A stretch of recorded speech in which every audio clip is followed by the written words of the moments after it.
Hi hello नमस्कार मित्रमैत्रिणींनो, मी संध्या तुम्हा सर्वांचं स्वागत करते साफसफाईच्या आजच्या आपल्या नवीन पॉडकास्टमध्ये.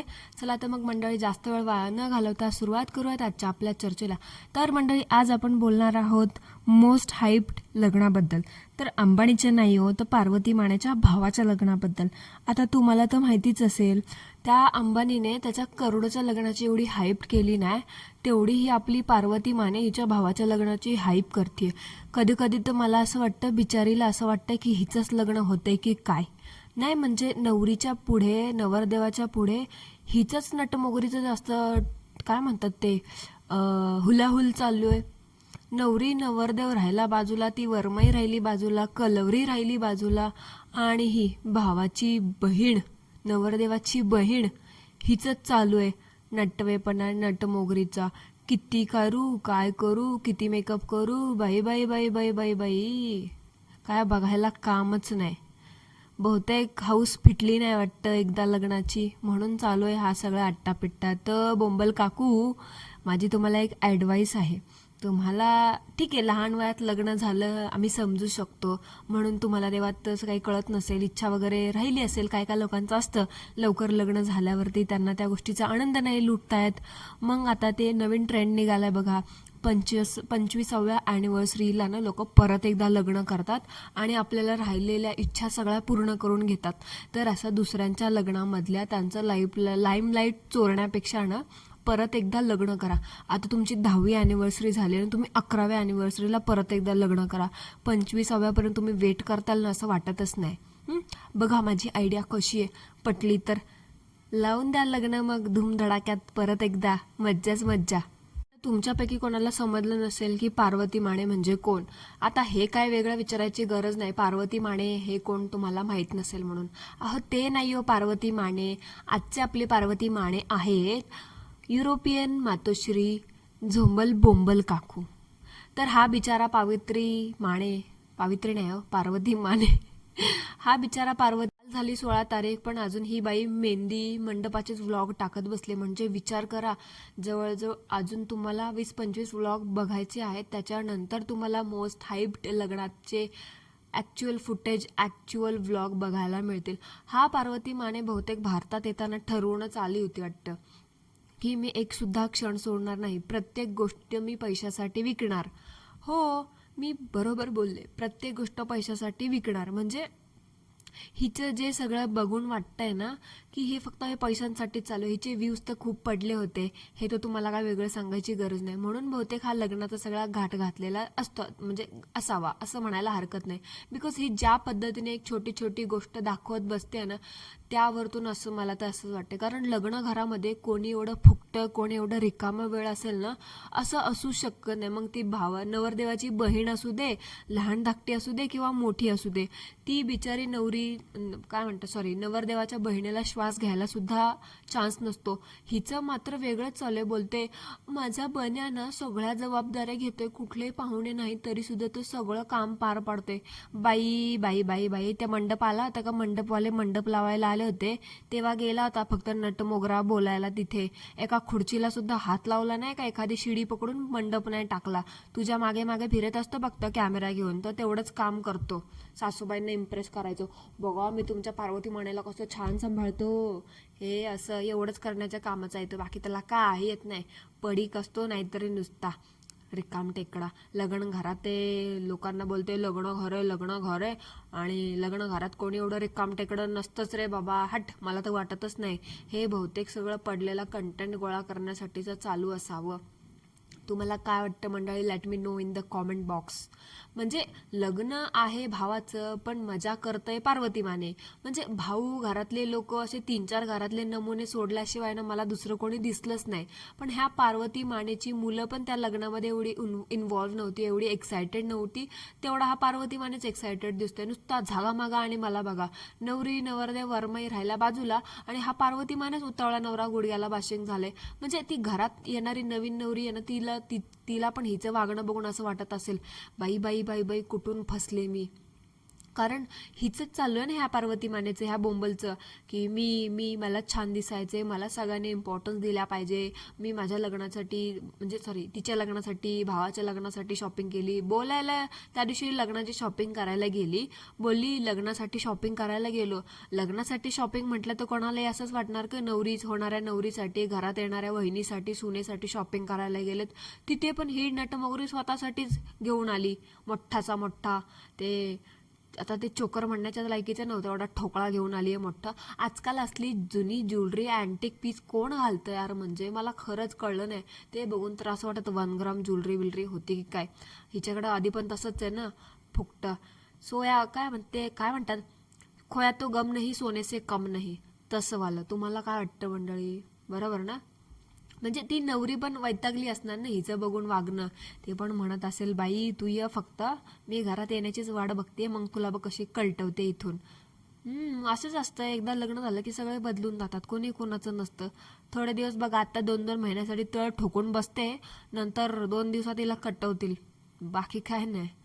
एकूणच तुम्ही पण पाहिलं असेल की कशा पद्धतीने ही बाई लग्न एन्जॉय करायचं सोडून ना त्याचं फक्त आणि फक्त पैसे कमवायच्या मागे लागले. म्हणजे एका दिवसात 3-3 ब्लॉग रेकॉर्ड करून दररोज जुन्या दिवसाची जुनी सुरुवात असं म्हणत ते पोस्ट करते. त्यावरून असंच वाटणार ना की हे सगळं काही फक्त पैशासाठी आणि कंटेंटसाठी चालू आहे. असो, मला का असं वाटतं हे मी तुम्हाला सांगितलं. आता तुम्हाला काय वाटतं हे तुम्ही तुमचं बघा, नाही तर तुम्हाला कॉमेंटमध्ये सांगू वाटलं सांगा, नाही सांगू वाटलं तर नाही सांगितलं तरी हरकत नाही. तिच्या कॉमेंटमध्ये सांगणारे पण आजकाल खूप वाढलेत मंडळी, बघा, लक्ष ठेवा. आपलं पण ऐकतात, तिचं पण ऐकतात आणि तिच्या इथे जाऊन चुगली करतात. हे असले चुगली करणारे लोक तर मला अजिबात आवडत नाहीत. म्हणजे जाऊ द्या, ते सोडा, चुगली करणारे चुगलखोर आयुष्यात नसतील तर आपण पुढे कसं जाणार ना. म्हणजे मला काय वाटतं माहितीये का, हा पार्वती माने येतानाच प्लॅनिंग करून आला असावा. म्हणजे मानलं पाहिजे हा पार्वती माने येण्याच्या 1 महिन्या अगोदरपासूनच बहुतेक ही बाईनं पेड प्रमोशनच्या ईमेलच्या मागे लागली होती वाटतं. नाही, हिंट वगैरे देतात हे लोक की बाबा मला हे पाहिजे, मला ते पाहिजे, जेणेकरून ह्यांना पेड प्रमोशन येतात. तसं बहुतेक ही सगळं करूनच आली असावी. म्हणजे ते पायाच्या खेटरापासून ते केसांचे हेअर क्लिपपर्यंत सगळं ह्या बाईला फुकट मिळाले असं म्हणायला हरकत नाही. म्हणजे आयत्या पिठावर ते रेगोट्या. आली होती 5 लाख खर्च करून, पण जाणार आहे 50 लाख घेऊन. जरा ना बोंबल काकू आणि चण्या फण्या, जरा ते नवीन आलेलं ना भारतीय बजेट बघ एकदा. एवढा जीवाचा आट्टापिट्टा करून, एवढं दिवस रात्र एकत्र करून ते बंद पडलेला काय म्हणतात, टाईपरायटर, ते काय खुडखुड असं ते फाटलेलं ट्रान्झिस्टर सारखं बोलत असतेस. एवढं सगळं करून ते 50 लाख कमवतील, जातील ते सगळे 50 लाख टॅक्समध्ये. मग बसावं लागेल बोंबलत. EMI द्यायचा असेल ना गाडीचा, घराचा, वांदे होतील वांदे. जरा बघ जरा ते टॅक्स फाईल वगैरे काय असतं ते. असो, तुला तर त्यातलं काय कळणार नाही. मागच्याच गेली होती विंडो शॉपिंग दाखवायला, गोल्ड युरोपातली. तिथं लोकांचं ऐकलं आणि तेव्हा मात्र सांगितलं की एवढे एवढे टॅक्स असतात, तुम्ही असं पे करा, तसं पे करा. दुबईला गेल्यावरती पण सांगितलं असं असं असतं, तुम्ही इथं पे करायला लागतं, नंतर तुम्हाला ते परत मिळतात, हे ते. मग त्या दिवशी गोल्ड घ्यायला गेली, तिथलं का नाही सांगितलंस ग, सोन्याचा भाव किती होतात एवढं मात्र बोलली. सोन्याचा भाव कमी झालाय, हा घेऊ शकता. किती झाला तर हे सांगायला लाज वाटत होती का? खरेदी केलं, बोलली तर खरं, मला भरपूर ट्राय तर केलं एवढं हावऱ्यासारखं, मला हे घ्यायचंय, मला ते घ्यायचंय, मला हे घ्यायचंय. घेऊन आली ती 1 ग्राम गोल्ड तसलं कानातले आणि एवढा मोठा ठोकळा. ठोकळ्याला ठोकळाच दिसतो. पार्वती माने शेवटी ठोकळाच घालणार ना. सो मंडळी, ते सगळं जाऊ द्या. मला एक जेन्युइन प्रश्न पडलाय. म्हणजे मला सांगा, सामान्य माणूस कुठल्याही सोन्याच्या दुकानात जाऊ दे, सोनं खरेदी करायला जाऊ दे, किंवा चांदी खरेदी करायला जाऊ दे, किंवा डायमंड खरेदी करायला जाऊ दे, सोन्याच्या दुकानात गेल्यावरती कुठल्याही सोन्याच्या दुकानाचा ओनर किंवा मॅनेजर ते तुमच्यासाठी असं हातात बुके घेऊन तुमच्या स्वागतासाठी गेटवर उभे राहतात का मंडळी? तुम्हीच सांगा म्हणलं मला. म्हणजे सेल्स पर्सन जे कोणी असतात तेच तुम्हाला गाईड करतात, आणि खरंच खूप एमर्जन्सी असेल, खूप प्रॉब्लेम असेल, काही डिप्लोमॅटिक सिच्युएशन असेल, तेव्हा तुम्हाला ते मॅनेजर लोक सुद्धा येतात बोलायला. एमर्जन्सी असेल तेव्हा. नाही तर मॅनेजर लोक पण ढुंकून बघत नाहीत कस्टमरकडे. ते सेल्स पर्सन असतात, तेच सगळं मॅनेज करतात. मग तुम्ही तिथे लाखाची खरेदी करा ना एखादा ग्राम खरेदी करा, तुम्हाला ते सगळं सेल्स पर्सनच हँडल करतात. मग हिच्या बाबतीत काही वेगळंच आहे ना. नाही म्हणजे ते ओनर बिनर आले होते पार बुके फुके घेऊन, मला काय कळलंच नाही. Oh my God, I forgot, ही शेळी ब्रेटी आहे ना. शेळी आली म्हटल्यावरती लांडोर तो आएगा ही ना. लांडोर नाही मंडळी, काय म्हणतात हिंदीमध्ये लांडग्याला, ते ते ते येणार ना. तसं काहीसं बनून ते आले ओनर लोक दाखवायला की आम्ही बघा ह्या किती शेळी ब्रेटे फेमस आहे, आमच्या दुकानाला ह्यांचे आमच्या दुकानाला ह्यांचे पाय लागले, आता आमच्या दुकानाचं पण बघा कसं दुष्काळग्रस्त वातावरण होऊन जाते. म्हणजे असं नाही बोलले ती, मी सांगते. म्हणजे हिचं कसं आहे माहितीये का, जिकडे जाईल तिकडे दुष्काळग्रस्त वातावरण करून जाते. आता त्या सोन्याच्या दुकानाचं मला टेन्शन यायला लागले. जेवढं काही गिराईक तिथं कस्टमर येत होते सोनं खरेदी करायला, आता ह्या पार्वती मानेचे चरण तिथे लागले, जे आहे ते पण बंद होऊ नये म्हणजे झालं. असो, काय काय लोकांचं असतंच, एखाद्याला आपलं दुकान बंद पाडायचं म्हटलं तो म्हणतो आ बेल मुझे मार. तसं काहीसं या पार्वती मानेच्या बाबतीत झाले. म्हणजे तिने जी गोल्ड शॉपिंग तिथून केली ना, ते चोकर शॉपिंग वगैरे, ते बघून मला असं वाटत होते गोल्ड शॉपिंग कमी आणि प्रमोशन जास्त होतं. पण हिला माहिती होतं की ते प्रमोशन आहे, पण पार्वती माने नेहमीप्रमाणे खोटंच बोलला. हिला कॉमेंट पण केली कोणीतरी, एवढी सगळी ज्वेलरी दाखवली, मला हे घ्यायचं मला ते घ्यायचं, घेऊन घेऊन काय जोकरने घेतला चोकर. ते पेड प्रमोशन होतं, तू आहे असं का सांगितलं नाही. पण पार्वती माने बया खरं बोलेल तर शपथ ना, नेहमीसारखं खोटं खोटं खोटं खोटं बोला, पण रेटून बोला. अजून जसं काय भरपूर कॉमेंट ह्या बाईला येतात. आता तुम्हाला तर माहितीच असेल काय काय कॉमेंट येतात. हा हा, अजून एक गोष्ट, आपल्या इच्छाधारी नागिन फणश्रीने कसं बघा मध्ये तिच्या कॉमेंट्स हँडल करायला एक असिस्टंट ठेवला होता, तसंच आता काहीसं आपल्या ह्या पार्वती मानेने आणि चण्या कोळसेने सुद्धा असिस्टंट ठेवलेले आहेत बरं का मंडळी. त्याच्याबद्दल ना मी थोडं पुढे जाऊन सांगते तुम्हाला. आता आपण जो मुद्दा उचललाय ना अजून एक कॉमेंटचा, त्याच्याबद्दल बोलूया. आता हिला कॉमेंट येते की या बाईला घरात एवढं मोठं कार्य आहे, तर घरामध्ये वहिनी आहे, भाऊ आहे, आत्या आहे ना, मामा आहे ना, कुठलाच पाहुणा नाही, हे असलं कसलं फंक्शन. बरोबर ना, कसलं ते उदास लग्न चालू आहे आणि सगळं लग्नामध्ये घरामध्ये कसं उत्साह असतो, गाणी बिणी वाजतात, एक वेगळाच आनंद असतो, एक वेगळाच ग्लो असतो. ह्यांच्या घरात तसं काहीच नाही, कसलं असलं चार चौघांमध्येच फंक्शन करतायत ना, मला काय कळालंच नाही. म्हणजे आमच्या इथे तर बघा लग्न असताना तेव्हा 15-15 दिवस अगोदर आमच्या मावश्या येतात, त्यांची मुलं येतात, आमच्या बहिणी येतात, ज्यांचे ज्यांचे लग्न झाले त्यांचे नवरे येतात, मुलं येतात, सासरे येतात, आज्या काका मावशी मामे, सगळं अगदी गोतावळा घर भरलेलं असतं. आणि जे लांबचे पाहुणे असतात का, ते निदान अक्षदा टाकायला तरी हळदीच्या रात्री येतात, पण ह्यांचं तसं नाही. ह्यांचं पार आत्या मामा काका काकू पासून पार सख्या भाऊ बहिणीपासून सगळे हळदीच्याच दिवशी येणार. म्हणजे या पार्वती माने नावाचा नमुना कसा आहे ना, मला हे काय कळतच नाही. बिचारा हिच्या ना ह्या अशा कुचक्यापणामुळेच बहुतेक कुठले पाहुणे येत नसावे. त्या आत्याचं वागणं तर तुम्ही बघितलंच असेल ना, फक्त ती पत्रिका फेकली, मला वाटतं आता कुठलं एक झाकण बिकण फेकून घालते काय याच्या डोक्यामध्ये, बाई बंद कर ते मोबाईल बंद कर असं म्हणायचं होतं. पण ते कंट्रोल उदय कंट्रोल, तसं कंट्रोल आत्या कंट्रोल असं म्हटली वाटतं आत्या मनातल्या मनात, आणि बसली गप पत्रिकेवरती. नाहीतर पार्वती मानेचा डोका फुटलाच असता. विचार करण्यासारखी गोष्ट आहे मंडळी. बघा आत्याबाई ऑन कॅमेरा पत्रिका फेकून मारतायत, ऑफ कॅमेरा तर नातं कसं असेल आणि काय काय फेकून मारत असतील. विचार करण्यासारखी गोष्ट आहे. Let me know in the comment box. लग्नासाठी बाकीचे कुठले पै पाहुणे तर गोळा नाही झाले, पण हा पार्वती माने मात्र 2 महिने अगोदर झाला तिथे पडीक आहे. म्हणजे नवरदेवाची शॉपिंग राहिली बाजूला आणि ह्या बाईचाच सगळीकडे हिचाच बोलबाला करताना दिसते. म्हणजे लग्न तोंडावर आली तरी त्या नवरदेवाची शॉपिंग नाही झाली म्हणजे कमाले बाबा. आमच्या इकडे तर बस्ता वगैरे बांधतात बाबा, ह्यांच्या इकडे बस्ता पण नाही बांधत म्हणे. आता असली कसली पद्धत आहे बाबा, मला तर नव्हतं बा माहिती. आता माझी पण एक मैत्रीण आहे जी त्या साईडने बिलॉंग करते, पण ती म्हटली आमच्यामध्ये असतो बाई बसता. ह्यांचं कसलंय काय माहिती, नवरदेव शेवटला शॉपिंग करतोय आणि घरदार अगोदर शॉपिंग करते. म्हणजे त्या नवरदेवाची ना कोणाला काय पडलेलीच नाही. ते असं झालं, हे बघ बाबा तुझं लग्न आहे, तुझं तू बघ, शॉपिंग करू वाटली कर, नाहीतर चड्डी बनियांवरती राहा मंडपात उभा, आम्हाला काही घेणं देणं नाही. मी आहे युरोपियन रिटर्न, मी मात्र माझं शॉपिंग करणार आणि माझ्या मुलांचे कपडे कस्टमाइज करून घेणार, मला तुझ्यावरतून काही घेणं देणं नाही, असा बोलला असेल हा पार्वती माने. आणि आपला नंदीबैल तिकडून गुबू गुबू हो हो हो पार्वती माने तू बोलशील तसंच बरोबर असं म्हणत बसला असेल तिच्या मागे गुबू गुबू गुबू गुबू करत. म्हणजे आहेच तो चण्या कोळसे तसं, त्याच्यात काय विरोधच नाही त्या गोष्टीला.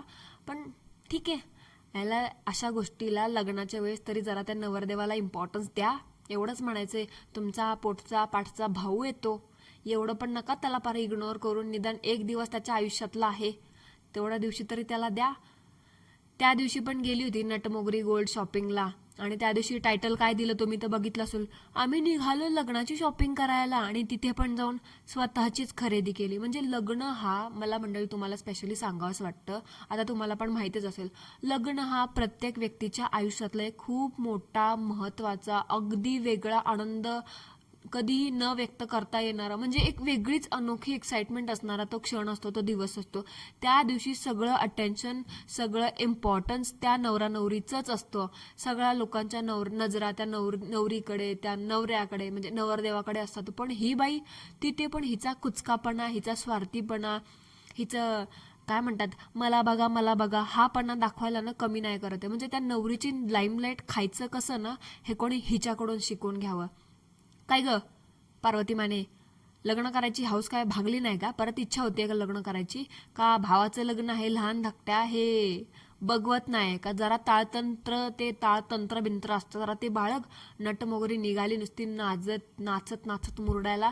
जरा तरी त्या भावाचा जरा विचार कर, त्याच्या भावनांचा, आणि जरा ते नाचणं ठुमकणं जरा कमी कर, आणि जरा त्या भावाकडे लक्ष दे. कलवरी आहेस ना, कलवरी सारखी राहा. निघाली आपली रांगडा गडी बनून फिरते तिथं मूर्खासारखी. यार म्हणजे तुला बघून आहे ना आम्हाला अशी बघायला लाज वाटते. तुला तिथं आजूबाजूला बघणारे लोक कसं ते तुला हँडल करत असतील ना, देव जाणे. म्हणजे यार कुठल्याही गोष्टीला एक मर्यादा असते आणि ती असायलाच हवी. हे असं एवढं ना, आय डोंट थिंक सो, म्हणजे हे असं बरोबर नाही वाटत. मंडळी तुम्हाला काय म्हणायचं ते म्हणा, मला काय वाटणार नाही याच्याबद्दल, पण कुठल्याही गोष्टीला एक मर्यादा असायलाच हवी असं मला वाटतं. हे असं लहान धाकट्या भावाच्या लग्नामध्ये जाऊन सगळंच मला मला मला मला मला मला करणं हे कितपत बरोबर आहे? मान्य, तू घरातली एकुलती एक बहीण आहेस, एकुलती एक बहीण आहे याचा अर्थ असा का भावाच्या लग्नातली सगळं लाईमलाईट तूच खाऊन टाकायचंस असं नाहीये. जरा इम्पॉर्टन्स त्या भावाला पण दे. झालं तुझं लग्न, आता फार म्हातारी होशील, 50शी ओलांडशील आता थोड्या दिवसात, तरी पण नाही आपलं नाचणं गाणं ठीक आहे, नाचणं गाणं करा, ह्याच्याबद्दल वाद काही नाहीये, पण जरा इम्पॉर्टन्स समोरच्या व्यक्तीला पण द्या. त्याच्या आयुष्यातला महत्वाचा सण, महत्वाचा क्षण आहे. आणि तुमची जर लग्न करायची हौस भागली नसेल तर मी मगाशी सांगितलं तसं, लोकांना आजकाल आहे ना, फर्स्ट इयर लग्न झालं, सेकंड इयर पण जे ब्लॉगर लोक असतात तुमच्यासारखे डेली ब्लॉगर सेलिब्रिटी, ते काय करतात माहितीये का? पहिल्यांदा लग्न झालं, पहिल्या अॅनिव्हर्सरीला परत लग्न करतात. ते लखनी ब्लॉगवाले त्यांचं बघत असेल, त्यांनी पहिल्या अॅनिव्हर्सरीला ना परत एकदा लग्न केलं होतं. तसं तुझी आता 10वी अॅनिव्हर्सरी झाली ना, तू 11व्या अॅनिव्हर्सरीला परत एकदा लग्न कर. कारण त्याचा हा उतावळेपणा बघून असं नाही वाटत की तू 25 अॅनिव्हर्सरीपर्यंत थांबशील. कारण लोकांना म्हणतात 25व्यापर्यंत आपलं अर्ध आयुष्य संपलं असतं.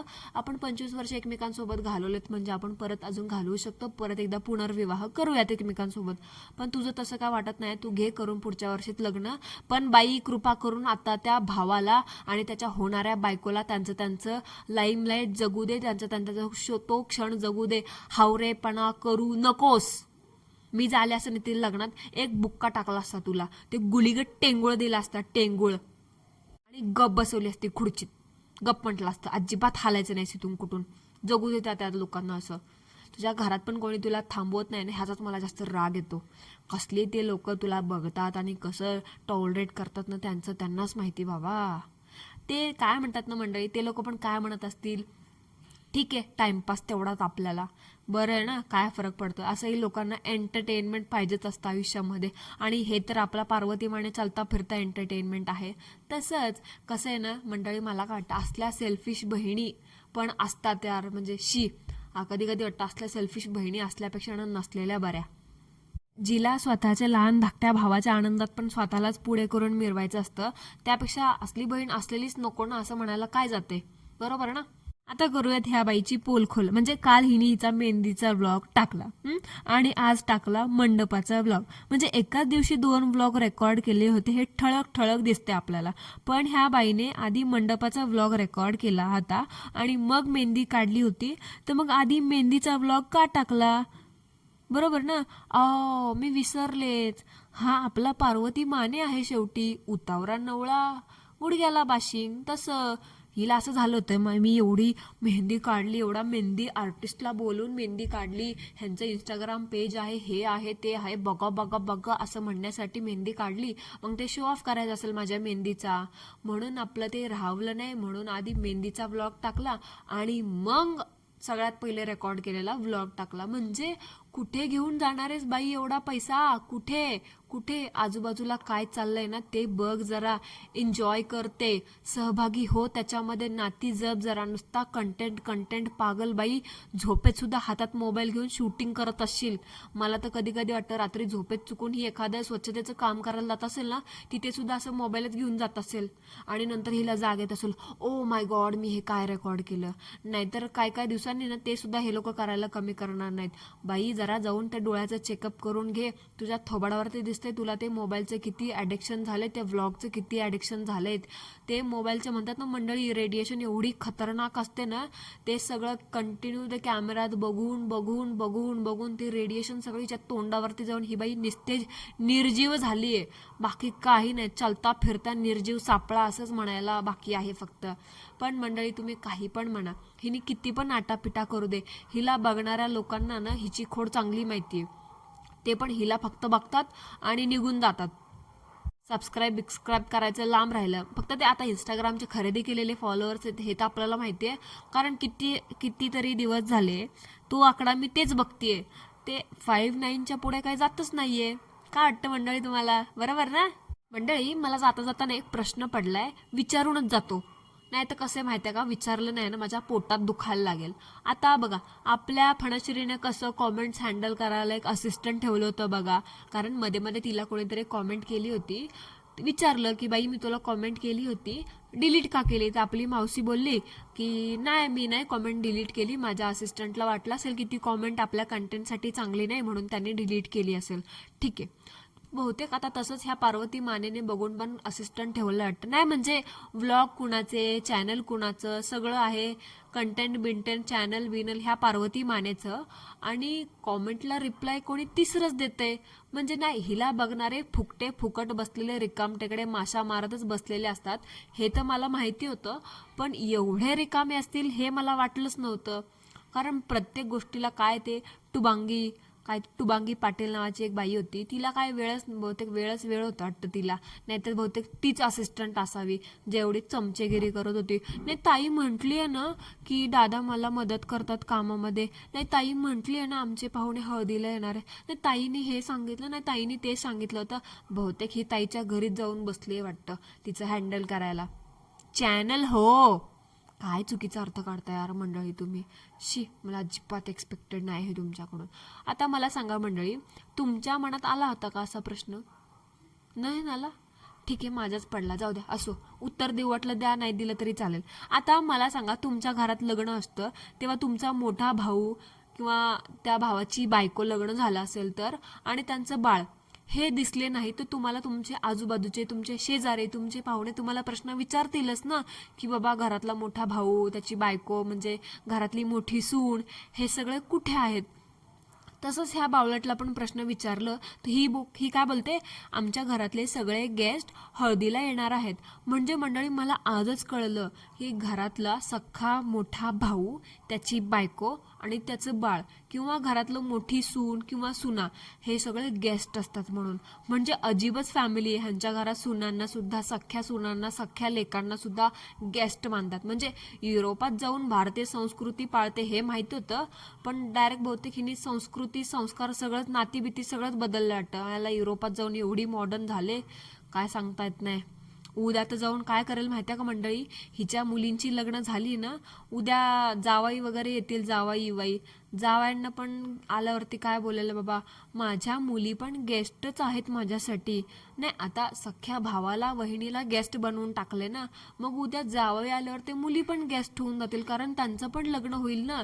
मग भावाचं लग्न झालंय, भावाला बायको आहे, एक बाळ आहे, मग ते गेस्ट असू शकतात. मग स्वतःच्या पोटच्या मुली पण लग्न झाल्यावर गेस्टच झाल्या, बरोबर ना मंडळी?